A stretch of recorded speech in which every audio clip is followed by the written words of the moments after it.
Commercial market grace plaza fifth road की चौथी मंजिल बड़ा खतरा बन गई। इस फ्लोर के एक तरफ बने कमरों से सीवरेज के पानी के रसने के अमल ने तीसरे और दूसरे फ्लोर को मुतासिर कर दिया। सीवरेज का पानी नीचे फुटपाथ पर भी बहता है और सड़क पर खड़ा रहता है। गुजरने वाले शहरियों को भी परेशानी का सामना है। किसी भी वक्त बड़ा सानहा रूनमा हो सकता है। टीएमए को की गई शिकायत बेअसर रही। कमिश्नर और चीफ ऑफिसर को नोटिस लेना होगा। नाज़रीन, रावलपिंडी के मारूफ तजारती मरकज कमर्शियल मार्केट के फिफ्थ रोड पर वाक़या ग्रेस प्लाजा की मुबैना तौर पर गैर कानूनी तामीर होने वाली चौथी मंजिल और इसमें इस्तेमाल होने वाले नाकिस मटीरियल ने खतरे की घंटी बजा दी। इस प्लाजे की मुबैना गैर कानूनी चौथी मंजिल पर बने हुए कमरों और उनके वाशरूम से पानी और सीवरेज मुसलसल लीकेज होने के साथ साथ वाशरूम से पानी और सीवरेज के मुसलसल लीकेज ने जहां प्लाजे के मकीनों की जानो माल को दाव पर लगा दिया है, वहीं मुल्हिका प्लाजे और पैदल गुजरने वाले शहरियों की जिंदगियां भी खतरे में डाल दी है। मरी रोड से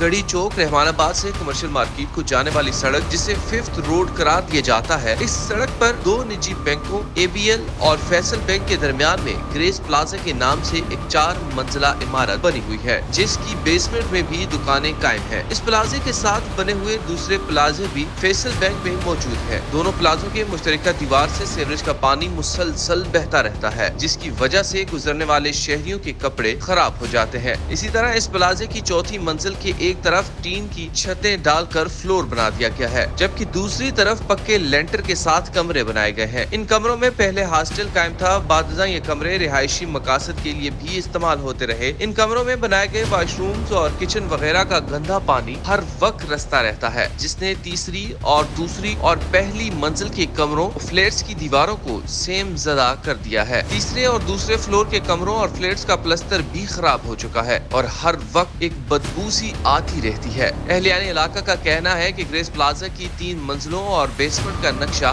मंजूर था, मगर टीएमए के अमले की मिली भगत के सबब पहली चौथी मंजिल के एक तरफ तामीरात की गई, फिर इस फ्लोर के दूसरे हिस्से पर टीन की छतें डाली गई और फिर वक्त गुजरने के साथ साथ एक दूसरे हिस्से पर भी लेंटर डाल दिया गया। सिर्फ दरमियान के हिस्से को टीन की छत से कवर किया गया है। नाकिस मटीरियल और टीएमए के अमले की मिली भगत से ग्रेस प्लाजा की चौथी मुबैना गैर कानूनी मंजिल ने इलाके के मकीनों की जान और माल शदीद खतरे से दो चार कर दिया। इनका कहना है कि कई सालों से लीकेज का सिलसिला जारी है। मुतअद्दिद बार टीएमए को शिकायत की जा चुकी है। प्लाजे में फ्लैट्स और दीगर यूनिट खरीदने वालों ने भी इस मामले में एक्शन करवाने के लिए राब्ते किए, मगर टीएमए का अमला इस मामले को मुसलसल टालता रहा। इलाका मकीनों का कहना था कि commissioner Rawalpindi, chief officer TMA इस हवाले से फौरी कार्रवाई करें। चौथी मंजिल जिसके दौर में बनवाई गई, इनके खिलाफ एक्शन लिया जाए और नाकिस सीवरेज सिस्टम बनाने वालों के खिलाफ कानूनी कार्रवाई की जाए। अगर फौरी एक्शन न लिया गया तो ये प्लाजा एक तरफ से बैठ सकता है, जिसकी वजह से दीगर प्लाजे भी मुतासर होंगे। जलजला या तेज और मुसलसल बारिश से किसी भी वक्त बड़ा सानहा हो सकता है। ऐसी सूरत में अहलियान इलाका और इस प्लाजे के दीगर मकीन कानूनी कार्रवाई का इख्तियार रखते हैं।